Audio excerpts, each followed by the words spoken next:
introduction. I am Shivang, and I'm currently working in the domain of mergers and acquisition, as Shivang very rightly pointed out. But yes, I have been associated with Shivang for a very long time, and I do a bit of hunting, scouting, and identifying new business opportunities for companies. So, as you guys all already know, that a company, in order to sustain in the market, they need customers, and they need business, they need revenue in order to get the funding from their investors, right? Uh, there are the conventional approaches where a company might be included in the B2C sales or B2B sales. That's where we usually restrict our brain to. But the actual game plan happens when a company goes B2G. B2G, when we talk about it, is going to the government platforms for bidding under tenders and winning assignments that are high ticket sizes, right? Uh, different countries have their own tender portals where companies registered under their nationality can actually go bid for tenders, present whatever their financials are and whatever sort of competency they bring on the table. But what I'm here to talk about today is the global body of UN. So this is a global marketplace of United Nations where one can access. I'm sure you guys can see my screen. Someone can. You guys can see my can see my screen, right? Perfect. Yeah. Yes, So we can see your screen. Yeah. perfect. So this is the United Nation global marketplace where tenders of 29 different UN bodies are available. So this is the list of all the tenders that all the platforms for which the tenders are appearing in this particular platform. It can be WHO, it can be UNRWA, it can be WTO, it can be ILO, it can be UNICEF, it can be UN Women. So this is one place where all the consolidated tenders are published by the UN bodies. You can, of course, go on each and every portal and apply for tenders separately as well. But this is one place where all these tenders are integrated and one can have access to any tender that they would want to fill into. So, if anyone can engage in a conversation, I'll be happy to help you in scouting the right opportunities. So primarily, what one has to do is they need to go register their company on this portal of UNGM with their basic company information. And depending on what tender you want to fill into, you need to clear different levels of registration. Like the basic registration would only ask for your company name, its registration number, the official email, phone number, etc. Wherein if you are going for an advanced tender bidding, then you might require to send in your financials, your team capabilities, or maybe the incorporation certificates of your company. So once registered, you will be able to access the procurement opportunity page, where you can actually filter out opportunities as per your needs and requirements. So, for example, I am, Shivam. He is sitting in Portugal at this point of time. So he wants to look into tenders which are benefiting the Portuguese people. So you can simply come here and look for all the tenders that are available in the Portugal space. All he have to do is that he has to select the published date between today, and the deadline has to be infinite, so that all the expired tenders can go out and active tenders can come in, right? Uh, these are tenders which are multi-destinations, which includes Portugal in itself. And there would be some tenders that would be very much integrated to Portugal itself. Similarly, if in case you are working as a global organization and you do not want to go ahead with a country specific product, what you can simply do is you can go into the search codes of it, and based on your company profile, you can simply choose what your company profile is. Like, for example, here I am choosing the information technology, where I might have proficiency in communication devices, computer equipments, and software. I can simply search for these codes, And this portal will give me all the opportunities which are now relevant to my field. Once we identify the right opportunity that we would want to pursue, let me just pick up one such opportunity here. Okay, a simple one. Someone, for example, if it's a hardware company, and I have the proficiency in providing laptops, so this requirement is coming from UNDP, the UN body, and they have to supply these laptops within the next 5 days. The tender closes to Bosnia. Simply go into the tender, see who is running this tender, and based on the supplier links, you will need to now go. You'll be redirected to the tender portals, and you will have to fill in the company information, your proficiency, and then you will be able to bid for these tenders. Usually, what a tender requires is one, the financial bid, second, the technical bid, and third, the overall roadmap on how you are planning to fulfill the requirement of the company, right? Uh, Here, I see something that is much in my domain, that is accounting and services for direct distribution. So here again, I can simply go on this platform. I can see that this is the TOR, that is terms of reference. We need to go study the term of reference, understand if this tender is a right fit for us, and based on their requirement, we'll have to fill in the cover letter based on the people that we have on roll with us, and give them the request for proposal. And based on whatever we are able to bid. Different members of the community will be bidding on it, and the person who has the right mix of finance as well as technical efficiency will be getting an opportunity to run for this tender. The best part is that working with you and the value that it creates for your organization is humongous, both in terms of revenue as well in terms of reputation. So, for example, if I am able to win one UN tender, I can definitely boast about it in my company profile that I am a partner with UN, and I have worked on UN assignments in the past. Secondly, all these are global tenders, so the price bidding of these tenders are also pretty hefty, and people are able to increase their revenue manifolds by being able to win these tenders. So yeah, that was an overview of an alternate route of funding that I thought might be interesting for the subjects out here today. Apart from that, yes, we all know that we can run for different fundraising opportunities within UN. And yeah, I think Anna is the best person to lead that discussion on how to write those proposals that can get selected.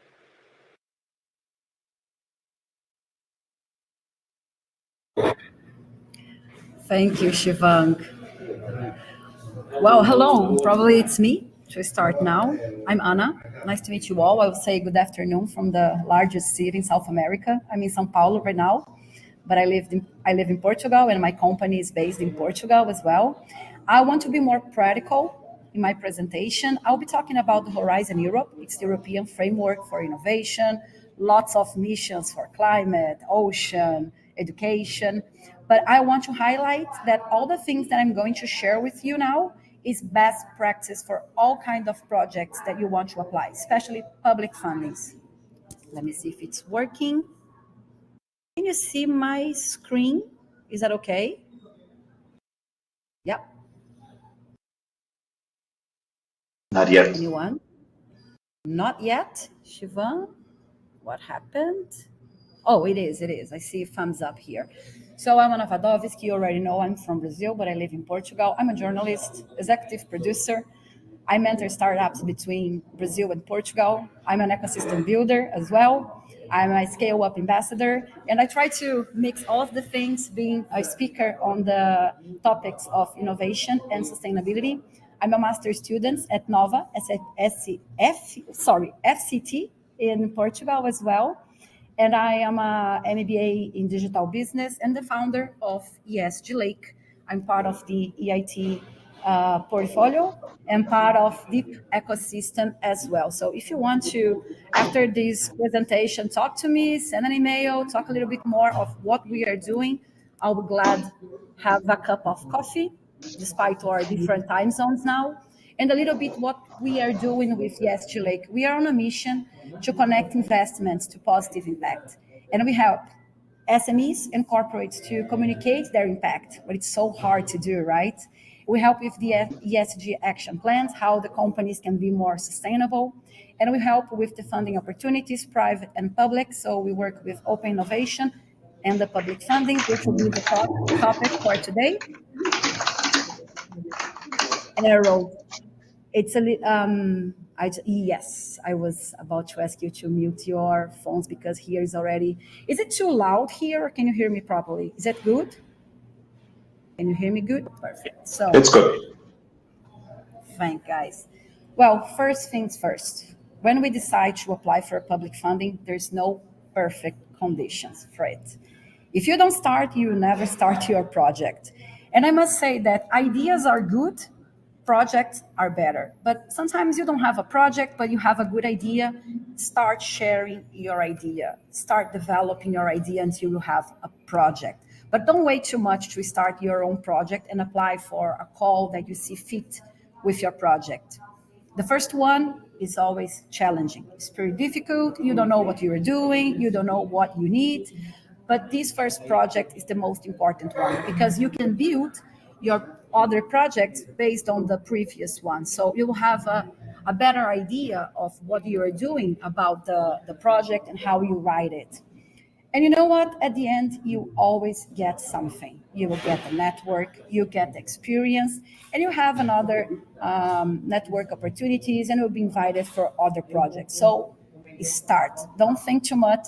Just do it, and you see how good it is when you do your first project, especially for the public fundings. You saw the UN projects with Shivang. Now we see a lot of Horizon Europe calls as well.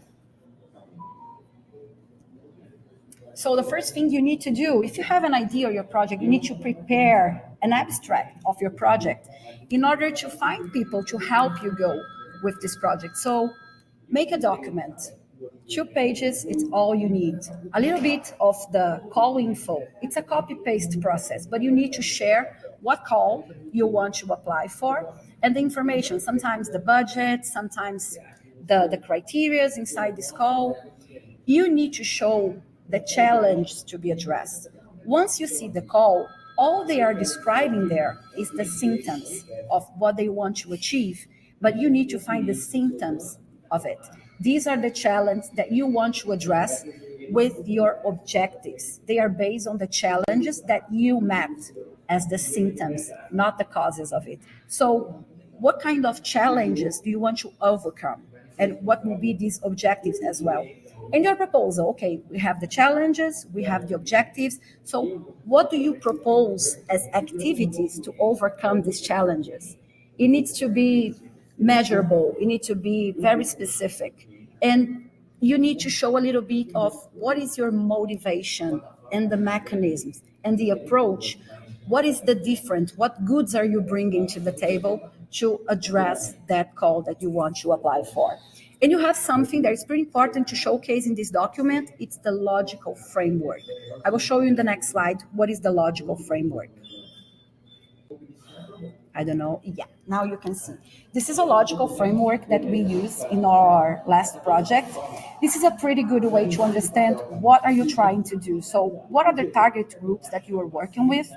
What are their needs? And what are you proposing as results, as activities to overcome their needs? And then you have the expected outcomes. Let's say this is the short term of the things that you are achieving with your project.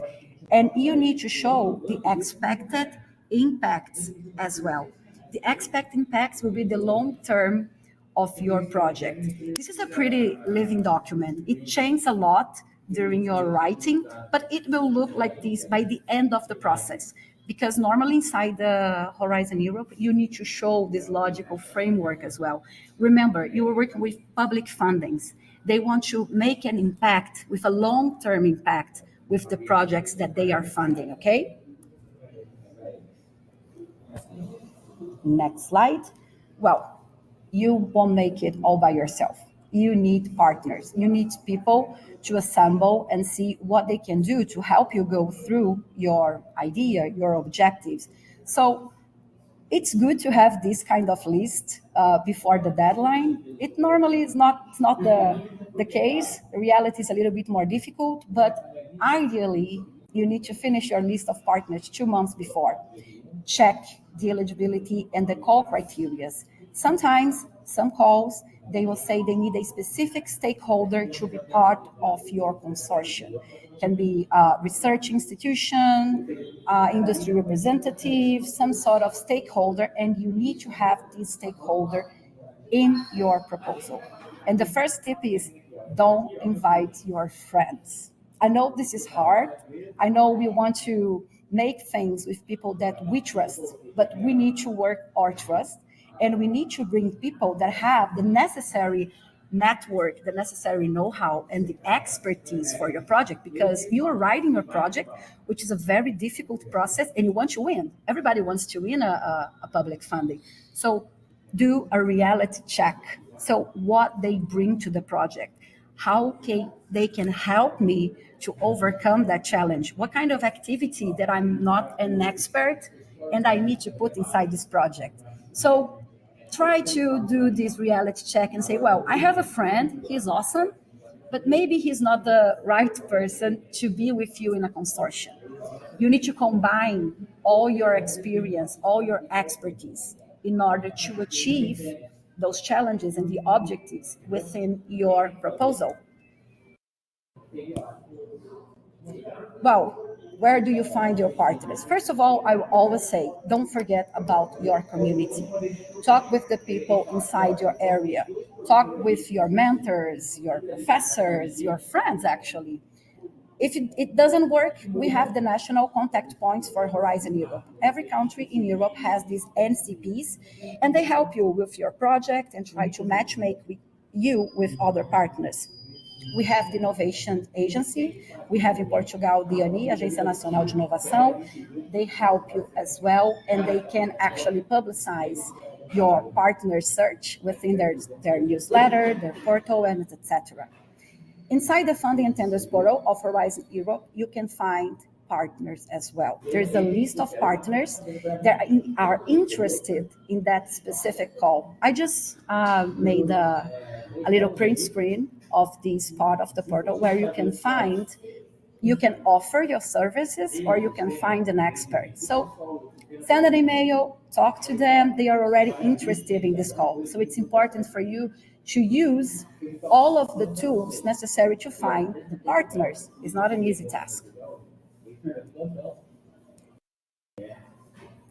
Well, not everything is about having ideas and writing projects. You have some administrative details.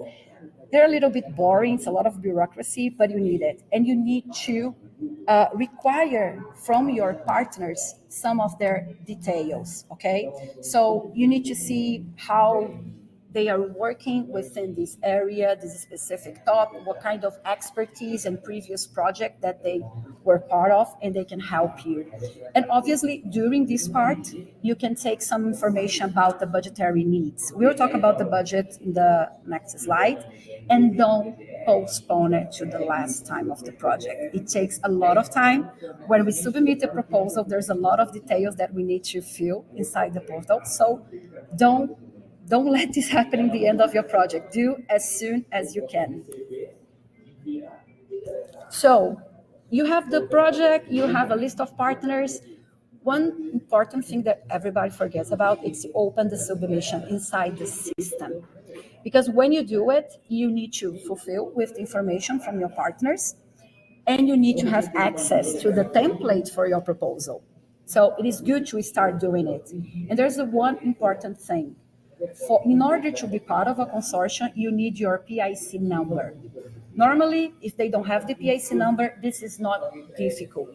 It's very easy and fast to get your PIC number inside the portal of Horizon Europe.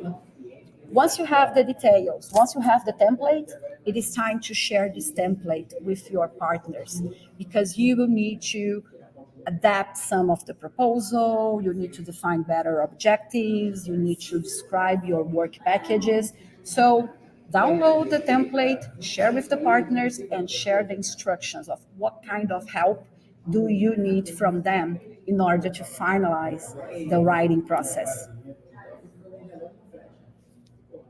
Oops, sorry, not budget yet.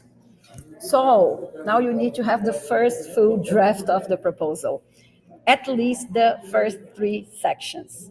Well, sounds good, but actually the three first questions inside Horizon Europe are the most challenging one. So you will have the excellence. It's where you describe the motivations behind your project. What kind of objectives, what concept are you bringing, and the choosing methodology and the approach to the challenges that you mapped. This is how we deliver the goods inside our writing. Then we have the impact session. This is the most important one. So what you need to do is to showcase the results, the activities that you are bringing to overcome the challenges. You need the median outcome and the long-term impact of your project. It is a lot of work. That's how you need good partners with you. And the last part is the implementation because you have a good idea, you have a good consortium with you, but how you do it, how good are you at doing it? And you need a time frame because you need to finalize your project within the time. Normally, inside the Horizon Europe, we were talking about 2 years of implementation. So it's very important for you to be pretty logical and focused on these three first sections.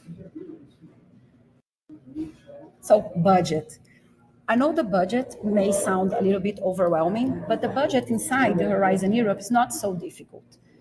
All the Excel sheet that we need to fulfill, all you need to pay attention to is the person month between the senior and the junior researchers. And then all the Excel sheet will help you. And then you play a little bit with the numbers in order to be inside the budget and the contribution to the call. I will share this presentation with you. So everything that you see, you can click and then you get some help to calculate your personal costs in order to finalize your budget. So now you see how important it is to talk with your partners and see their budgetary needs because inside Horizon Europe and when you work with different regions inside Europe, it changes a lot about the needs, about the taxes. So don't let it to the last part of the project, okay? Well, now it's the final draft and the first submission. The way the system works inside the Horizon Europe, you can upload multiple versions of your first draft. The last one will be the version that the commission will analyze. Don't do it on the last day because there's a lot of people uploading documents, so you don't want to get any kind of trouble with uploading your proposal. So don't wait for the last day to submit the proposal.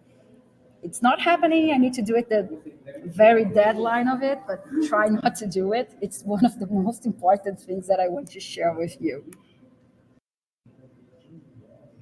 Well, once you submit your proposal, congrats, best of luck. Now you need to rest. You will receive all the information on your email. This is an actual submission that we have from our last project.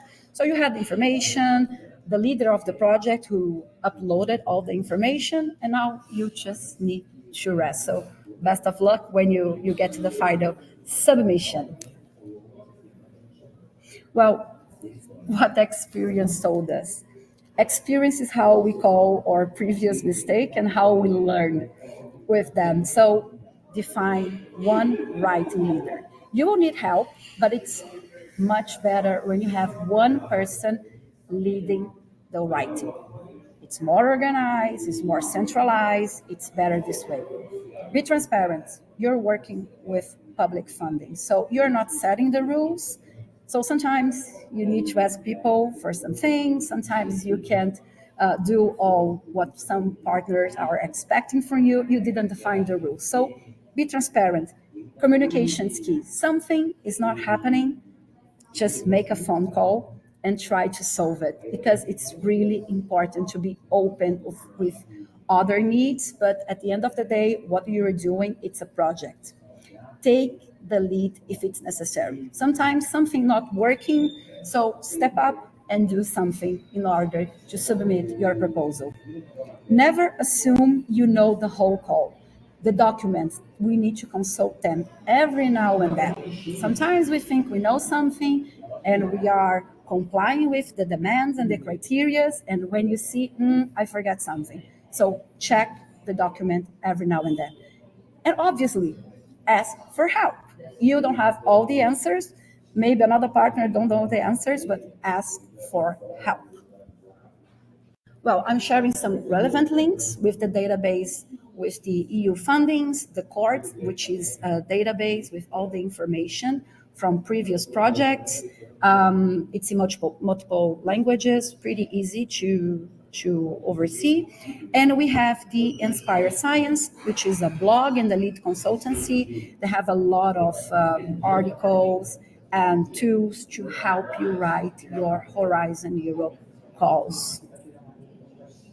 I think I made it in 20 minutes. I appreciate it. I really want to say thank you. And if I'm not wrong, we have a Q&A, but I need to make a final question. What was the hardest part? What makes you feel, this is difficult?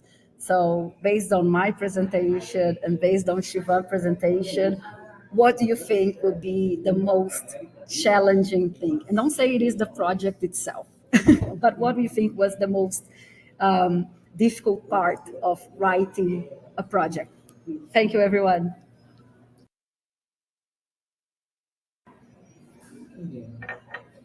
Yeah, no, so we have some answers in the chat. And budgeting is one piece, and I feel that talking to all the stakeholders and aligning the whole project, yeah, that is the biggest piece of consortium building. So, and yeah, the piece that you mentioned about the budgeting being the last piece, yeah, I've been guilty of that for so long. Those are the numbers that we keep on nudging, and it stretches until the last moment. So anyone else who Well, would like to open their mic and or video and ask any questions, this is the time before we move to Harald.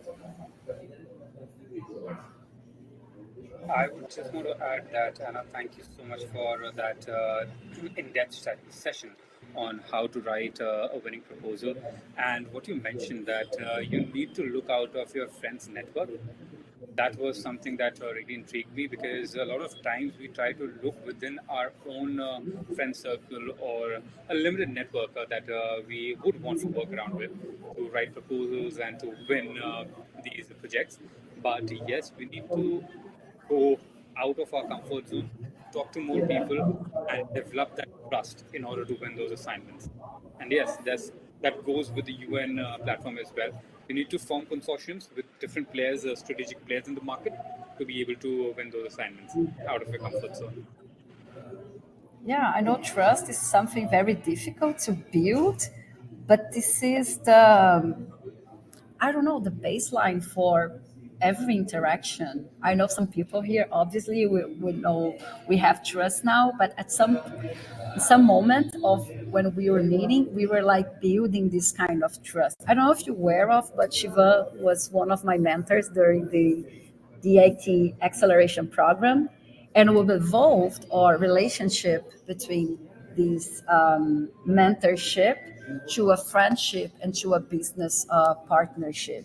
So you need to exercise your trust. Otherwise, we don't make business, we don't meet people. So it's the hardest part. We don't have a perfect formula to build trust with people, but we need to take the first step and try to understand their needs and see some synergies. Actually, it's pretty interesting to build trust with others. So I strongly recommend to exercise your trust in others.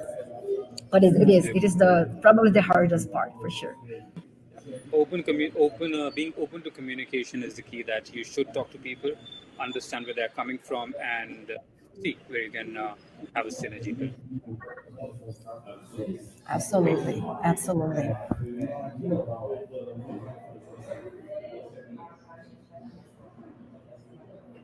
So I believe we can move to Harold to the stage. Is there anyone have a question? This is the perfect timing for questions. I know you have more questions after Harold as well.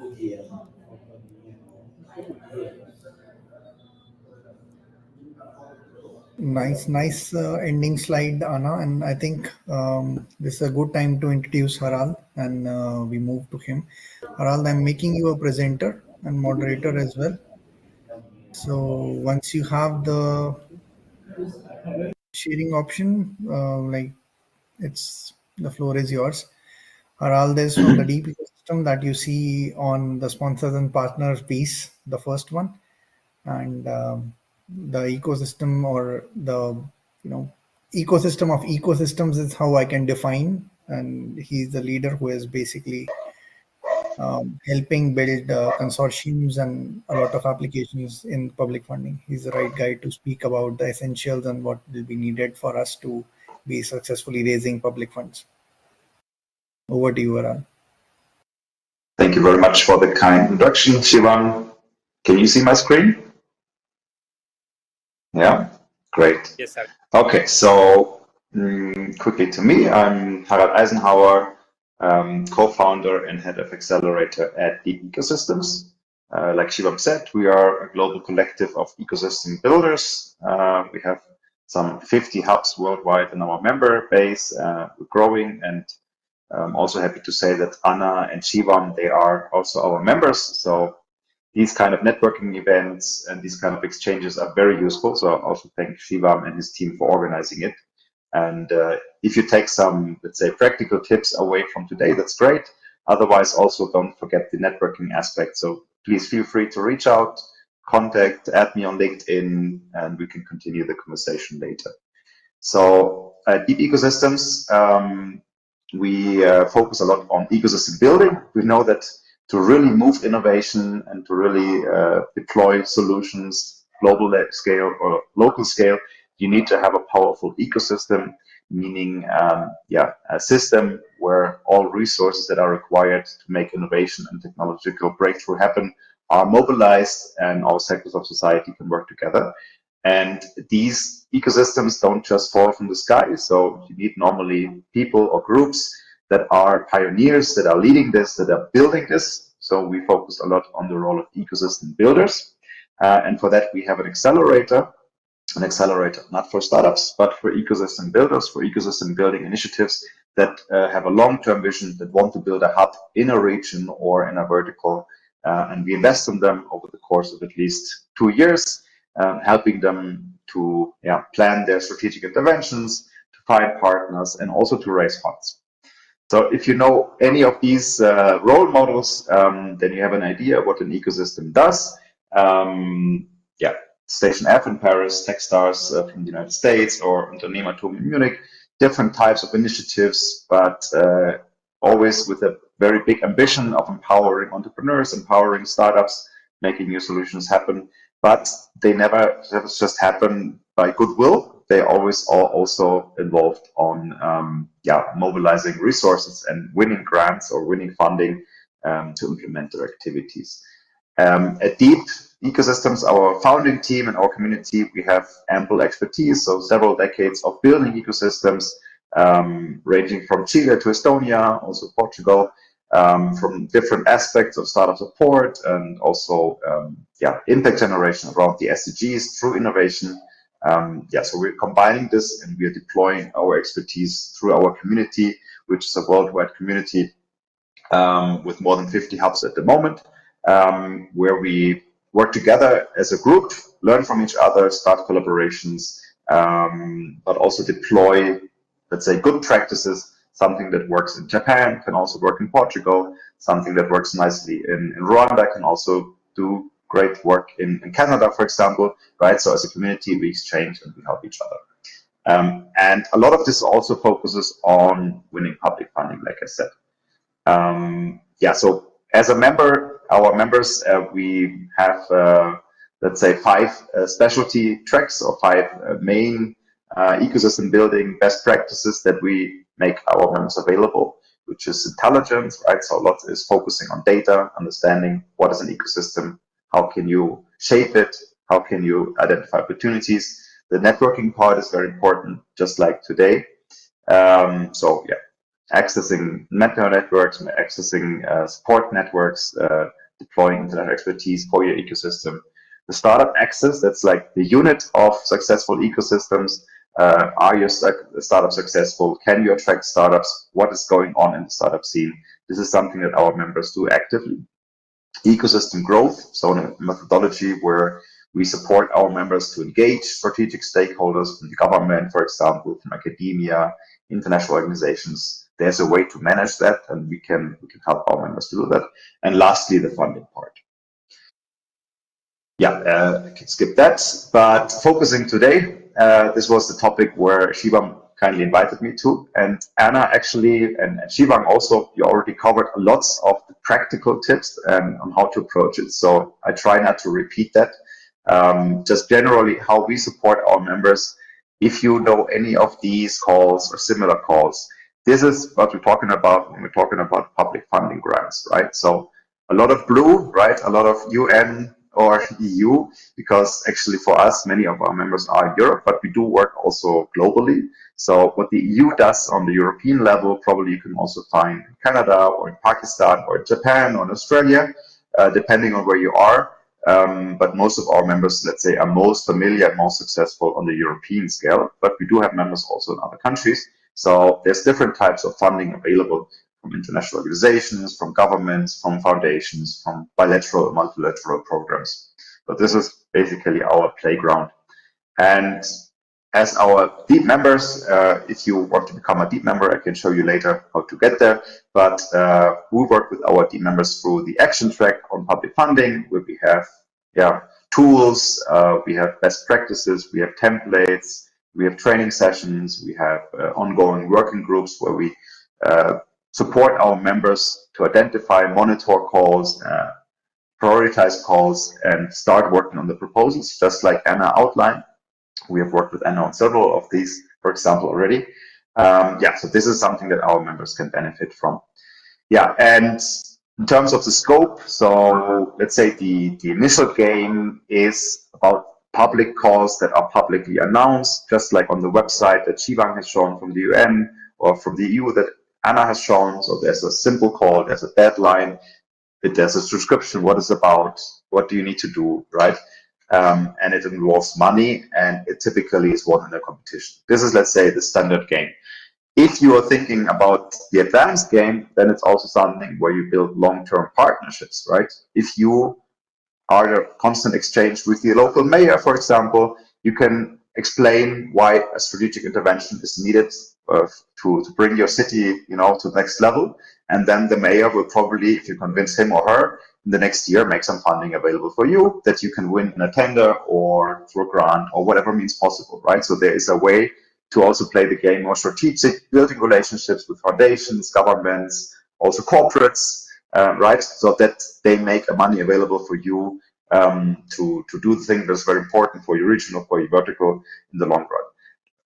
At this stage, or at the beginner stage, at the seed stage, I would say if you focus only on the ones that are announced already, you already keep your hands busy. But the advanced game is also to shape and unlock money resources that are there, right? Others are doing it as well. But you just need to know who to talk to, be consistent, and be convincing in your pitch.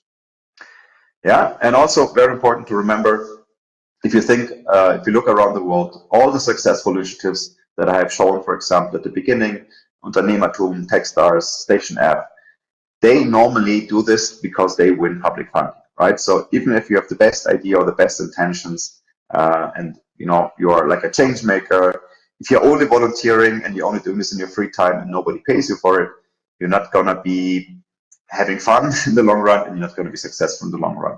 So the most successful ecosystem building initiatives in the world, they have won public funding. Yeah, types of funding. So just so you know what you're talking about, I think this was covered already by Anna and Shivam. tenders, grants, international organizations, bilateral cooperation funds, also embassies, special funds. Yeah, also sometimes development banks have special lines with co-funding or grants. There's a wide scope around this. Normally, the purpose of these calls, they have like a public service or a public good approach, right? So it's not about, let's say, helping this company to do better what they're doing, but it has a mission, social impact, right? Innovation, empowering female entrepreneurs, climate action, SDGs, nurturing specific industries like AI, for example, supply chains, job creation, trends, and so on, right? So you need to be able to fit your initiatives into these calls. Sometimes you think also around the corner, because there's never going to be a call that has your name on it. Yeah, even if you play the game in the long run and you have a call that is specifically designed for you, they cannot put your name and just give you the money right away. You need to be able to understand the purpose of the call, the expectations, and then be able to answer it with your tools, with your expertise, with your partnership offerings. Yeah, this is detailed. I can skip this for now. Just one general thing. Like I said at the beginning, we're not supporting startups or individual companies per se, but we're thinking about systemic initiatives, so ecosystem hubs, initiatives that want to unlock additional resources and have a mission in the long run to build an ecosystem around a common theme, or make a change around a common industry or region. Sometimes this is hard for us to find calls that are specifically compatible with us, because oftentimes you see calls that support SMEs, for example, to deploy a new technology, to build a new product. Also corporates, right? If you think about international corporates or banks or innovation consultancies like PwC or Siemens, or I don't know, big car companies, they play the game of unlocking resources to build their products, and be successful at what they're doing. But for ecosystem builders, sometimes it's hard to be first considered as relevant, right? Sometimes people just look at us and see, okay, so you're running webinars or you run an accelerator, okay, but I'm not willing to pay for that, right? And this is also reflected in the public calls oftentimes. So the activities that we're doing, they're often overlooked. Either it's very social purpose or it's very business oriented, and we're kind of in between. So we're sitting in between the chairs. So we need to be able to think around the corner, partner in this way or in that way, to make sure that we can meet the criteria, that we can make a winning case, and win calls as they come around. Yeah, for our members, we always recommend to be very strategic about fundraising. It's not something that should just happen and fall out of the sky, or you're at the end of the year and panicking because you haven't written any funding applications. So this is something that you and your team should be strategically planning. You should deploy resources, you should deploy staff, you should have a permanent recurring cycle of how to monitor calls, how to prioritize calls, how to allocate resources like working hours, have a regular meeting in your team, have a regular process where you can identify calls and then start working on it. And set yourself an ambitious but realistic goal for the year. For our members, normally at seed stage, we say, think about writing 10 calls, 10 proposals per year. Yeah, submit 10 funding proposals or tenders per year, because you can expect to win one, if you're lucky, maybe two. Yeah, so it's a tough game, but if you have the right numbers, then you can expect to win one, and this is probably enough for you to survive. You shouldn't be 100% depending only on public funding, because it's very volatile and there's a risk in becoming complacent and to die when funding runs out. So it should be part of the formula. Yeah, but you can bet and rest assured that there's money lying around. Somebody will win it, and if you're smart about it, if you're strategic about it, then it can be you. And if you have a good mission, if you have a good vision, then it's also important that you win it, because otherwise it just goes to some random innovation consultancy that just do things with very little impact. Yeah, we can do better than that. Good. Yeah, I could also explain one of our case studies from our community, a European project that we won now almost 2 years ago. It's called Consolidate, where 2 of our members from Deep Ecosystems have identified this call. Just how this worked in real life. This was a 500,000 euros Horizon Europe innovation call for ecosystem building initiatives by the European Commission. So yeah, our members have identified the call. They set up a call. They met. They had discussions. Then they did a brainstorming around this call. Then they found relevant third-party partners, and then they assigned a lead writer who was experienced and knew how to do it. They wrote a proposal. They drafted a budget, and they submitted, and they won. Right? Equally, in our experience, we've done this several times. And the experience is if you win 1 out of 10 of these calls, then you're like doing okay. If you're better than that, that's even better. Yeah? But this is the project called Consolidate. It's still ongoing. It was focusing on bringing social innovation ecosystems together, do some capacity building, and also accelerate additional ecosystem hubs across Europe that focusing on social innovation. Good. Yeah, we at Deep, we have, if you become a member, I can show you this later, a regular starting point. We have a monthly list of new calls that are relevant for our members. So if we have members in Pakistan, for example, we scout for public calls and tenders in Pakistan. At the moment, we don't have anyone, let's say, in Australia, so you won't find this on the list in Australia. But we offer this to our members. And this is also a starting point for our members to, complement their own research, to also share this with their own partners. Maybe they talk to the university in their region or to the local government and say, this is a nice call, let's work on this together. Yeah, so this is an important part that we as a community provide to our members already. Some more tips. I think this was already covered also by Anna, right? So you can, if you focus on the EU, for example, there's some free tools and information that you can access. They have a big database on projects, organizations, on every call and tender publication site. You can also find a section called, I think, Express Interest, where you can find which organization have expressed interest. You can also, and this is highly recommended, post your own organization there as an organization that is willing to collaborate. Make a small pitch where you say, I would like to apply for this. Who's with me? So this I can share later on, so you can also check out the links yourselves.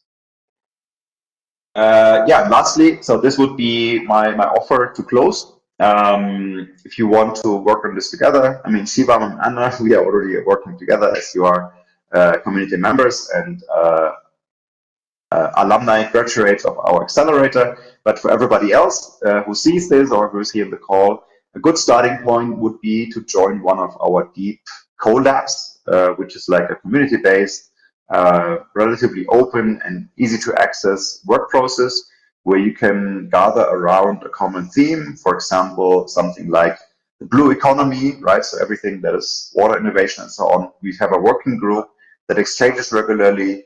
We provide them access to our community services, including our research team. So the members of the collabs can understand the topic, can make public publications around the topic, can build their expertise and showcase their expertise, can network. But this also always leads towards the question, are there any interesting calls that might be relevant for this topic, relevant for my organization? So it's like an ongoing, relatively low-key, low-effort exchange group where you can explore a topic, stay on the loop, and get regular updates around funding opportunities that might be relevant for the topic or for the region that you're working on. So I would share the link here in the chat, and maybe that's a first starting point where you can sign up and then talk to one of my colleagues who can tell you more about how to get there. But from my side, it was nice to present, and I'm open for questions. So handing back to Shivam for Q&A, and thank you very much for your attention. Yeah, great. Thank you, Harald. We have just one or few comments in the chat. Other than that, yeah, it's open for questions if anybody if anybody would like to connect or ask. Otherwise, in the last 10 minutes, we thought of doing some open networking. So I can stick the notepad in for everyone. And if you have any particular reason to be here, or if you're looking for some kind of a collaboration, or if you just want to introduce yourself, you can do that with the notes. So I will take the presenter back.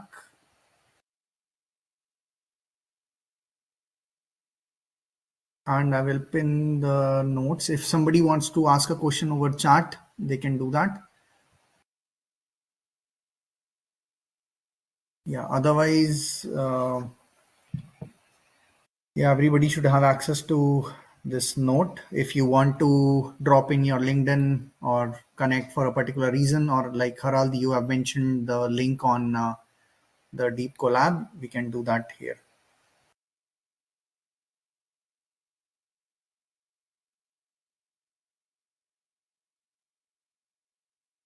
Sorry, Shivam, I'm not exactly sure how to access the notes. I see the notes like button, but then it's just like a blank page. I don't know if I'm doing something. Yeah, it's the blank page where you can write, like everybody else is writing or dropping their links or emails.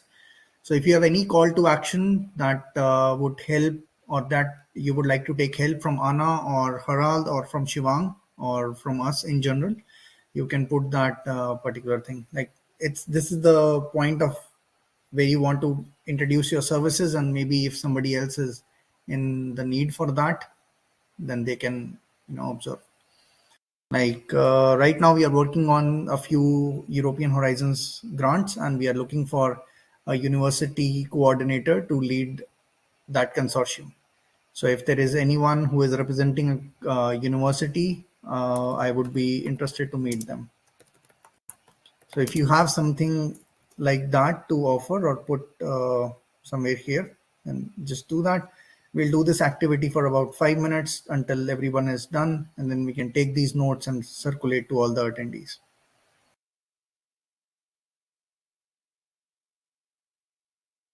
I don't seem to be able to write in the notes, so I'll just do it in chat. But I'll send you a screenshot of what I'm saying later.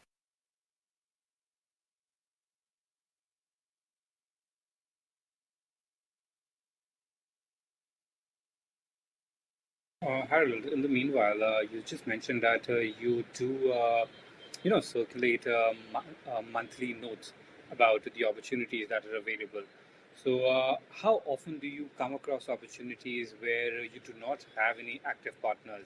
Like you said, you do it for a global network, right?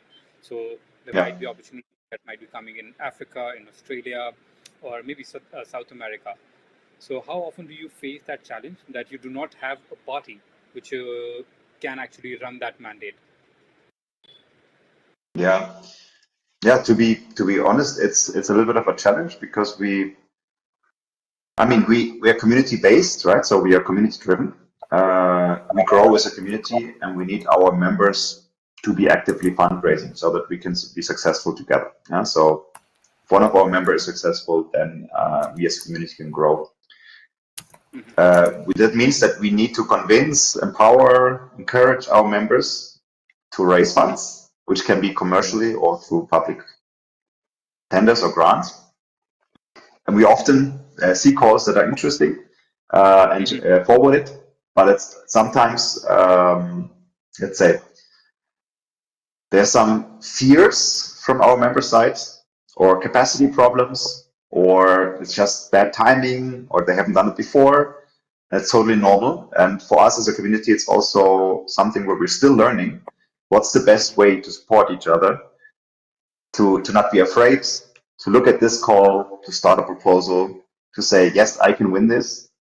This is my money. I only have to, write the right proposal, but I already have it. So here we're trying several things. Also, it's different. Each organization has different needs.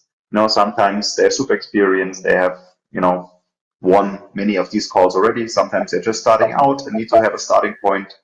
So it's individual. And yes, sometimes we have interesting calls, and due to our own capacity that's limited, or our members' capacity that might be limited, we don't write a proposal. Yeah, which is unfortunate because it's already, let's say, on our radar. We only need to get working, but it's also impossible to have 100%. So you need to prioritize. And it happens that we have calls that we don't write a proposal for, which is sad in the long run, but we try to get better and learn from it.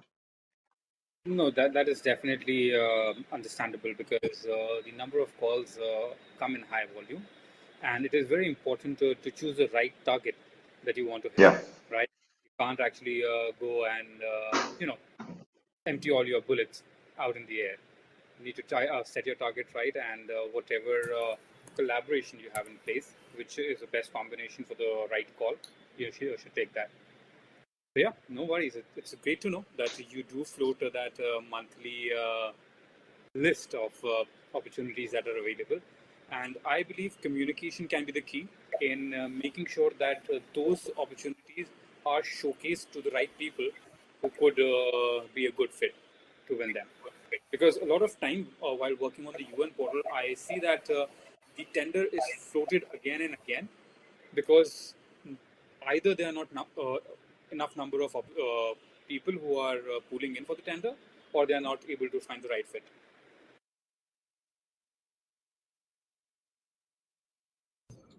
Yeah, I want to say that the first time I wrote a project for Horizon Europe, it was with Deep, with Harald and Thomas. And well, I'm a hard user of their support. So it's totally true. And it's good when you find the kind of support that respects your time, respects your process of learning to do something new. So yeah, everything that Harold's sharing, me and Shiva, we are part of it, and we are very glad to have the support. And now we try to talk with Harold and Thomas to bring them to other projects. And yeah, we need to be focused. Some projects need to make sense for what you want to exploit as a result, as a service on your portfolio. It needs to be something that you are aware. So you can write like 5 projects in 1 month if you're just one person. So that's how you need to define what suits you best, what works with some partners that you already know, that you know they're were winning some other EU grants in this case. But thanks to Harold, and now you know from where we started with the public fundings, it was because of Deep.